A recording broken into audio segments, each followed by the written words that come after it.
Hi. I don't know why I'm so nervous, but hi.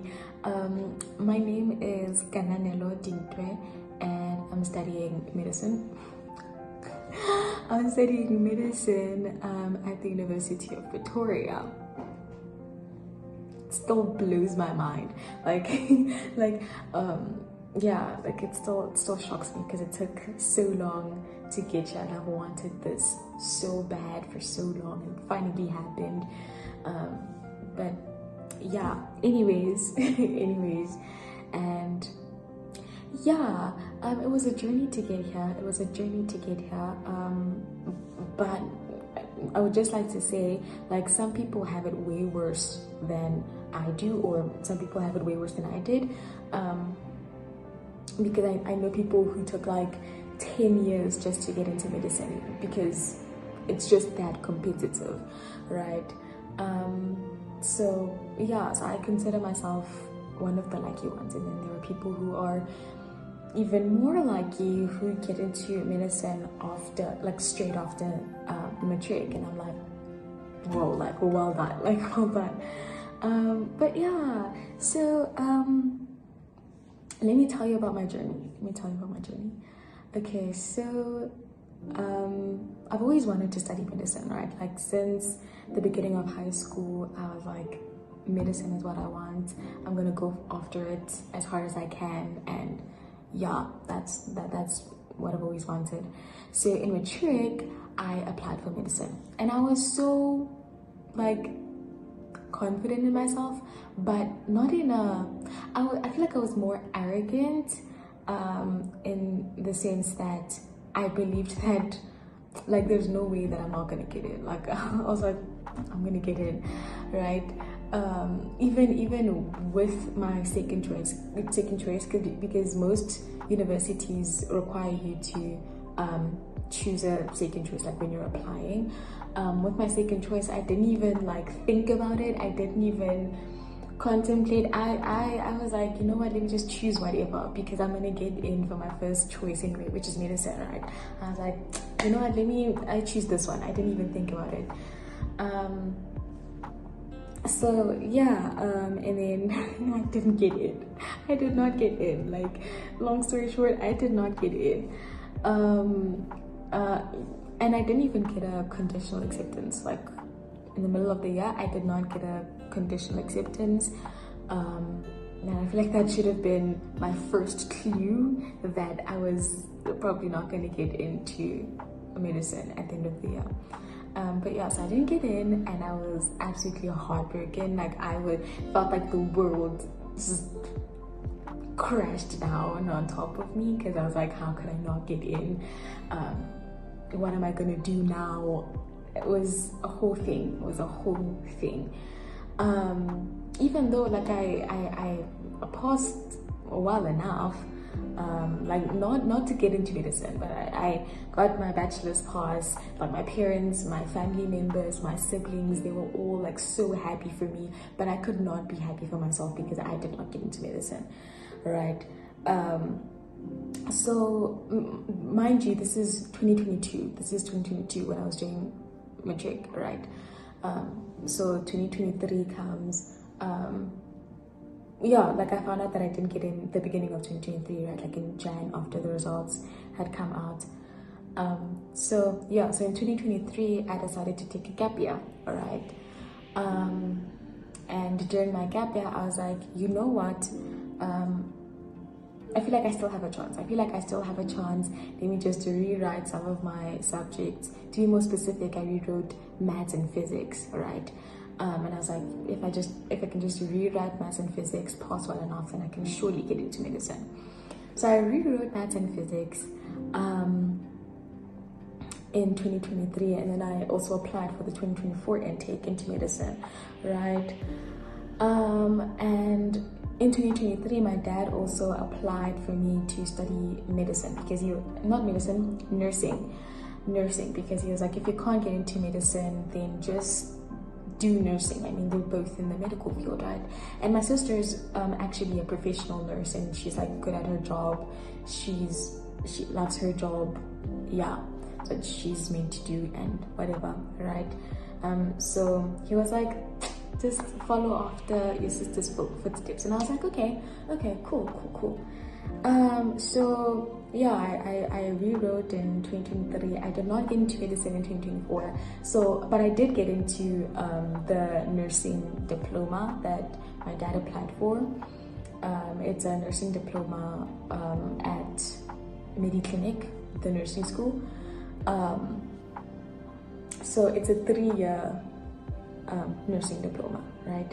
So I did my first year in 2024 of the nursing diploma.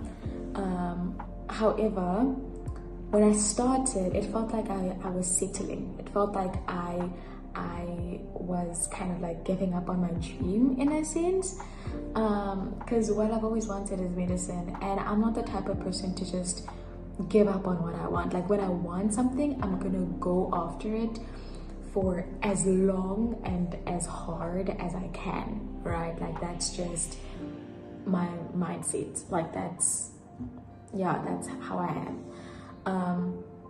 So in 2024, I did research and I found out that some people get into medicine via the BSc route, right?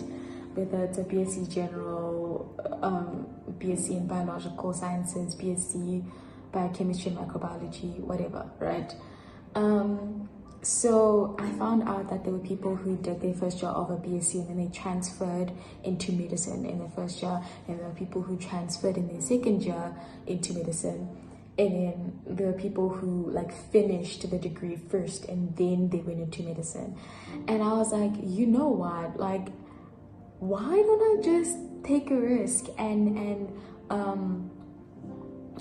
try and transfer in my first year of a BSc, like just do a BSc and then transfer in my first year, right? It took a lot of convincing. It took a lot of convincing for my parents to actually let me do it, to like let me drop out of nursing and everything. And mind you, there are people who actually can get into medicine, or who have gone into medicine after like doing nursing. I think when you're doing a nursing degree, you can transfer in your first year of it. I'm really not sure, but yeah, but I was doing like a nursing diploma, and I like just I'd heard of people who had to like finish the whole diploma first and then they can apply. They applied for medicine, right, and they got in.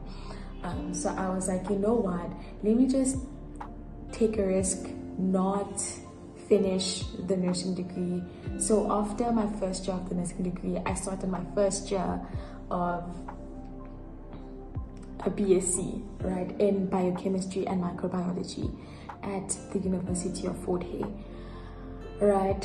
And it's the University of Fort Hare is far from where I'm from. I'm from Bloemfontein, so it's like really far. So my parents were even more like, you can't do this.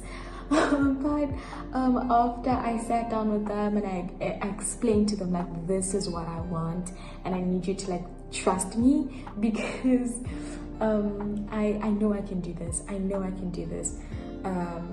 they were like, but then what if you don't get in? But what if you don't get in your first year of the BSc? Now you're gonna have to waste even more time, do the entire BSc, and I was like, okay, that is a possibility, but I still need you to trust me anyway. I still need you to trust me. So yeah, I took the risk, even though they didn't understand. Most people didn't understand my decision, but I was like, let's go. Let's go. So I did my first year of a BSc in 2025, so last year, and then I applied for medicine for the 2026 intake. Like I applied everywhere where they offer medicine, right, in the country. And so I got distinctions for all of my modules in the first semester, and then beginning of the second semester, I think I got my conditional acceptance, and I was so excited. However, I knew that the work was not done. I knew the work was not done. Like, I feel like that was just me having one foot in, you know, but in order to get both my feet in, I had to work as hard as I could in order to get like the final acceptance. So I worked hard, and then I got distinctions for all of my modules in the second semester as well. I got my final acceptance like in early this year in 2026. I got my final acceptance like in Jan, I think, or Feb, can't remember, but yeah. And I was so excited. I was so excited. It's actually kind of insane. I couldn't believe it. I couldn't believe it. The thing that I've always wanted to happen was actually about to happen. But yeah, so then I got in, and my parents were happy, my siblings were happy, like everyone was finally like, oh, so that's why you did everything that you did. like everyone finally started understanding why I was doing the things that I was doing. Like, everyone thought I was delusional. Like, everyone thought like, bro, like, I think you should give up on medicine like now. Like, I clearly it's not meant for you. But like, you can't just give up. And I don't want to like take all the glory and be like, oh, like I'm a genius, I'm like, I persisted, I'm strong, I'm whatever. I could not have done this if it wasn't for God. God kept me through all of it. Like, it says in Romans 5, I think it says, you rejoice in suffering because you know that suffering produces endurance produces character produces hope. And I am literally living that. I am literally living that. Like, I was like, I'm gonna seek first the kingdom. God is my priority over my academics. And I think that's the part that personally I struggled with, because my academics have always been like priority to me. I was like, because I knew I wanted to get into medicine, and I knew how competitive medicine was. So when I realized that academics have been more important than God to me for a long time, I fixed that. I was like, you know what, if medicine isn't meant for me, Lord, like, if medicine is, yeah, if I'm idolizing medicine over you, then it's fine. Like, it's fine, let's just let it go. So it's really like the most important thing, God is more important, and then everything follows. So yeah, God kept me through it, and now I'm here. Now I'm here. So every time I like have to write a test and I'm like crashing out because I haven't slept in like days, I'm like, I am living in answered prayers. Okay, I prayed to get you. I had the faith, and it actually happened. So yeah, anyways, so that's my journey. That's my journey. And yeah, and I feel like I'm in no position to be giving out advice. However, if I were to like give out advice, I'd just say, don't give up. Just keep on keeping on. And it sounds cliche, but it actually works. It actually works. Like, not like deciding what you want and then going after it as hard as you can, but making sure that God is more important than any of it. I think that's what helps. So yeah, that's my story. That's my story.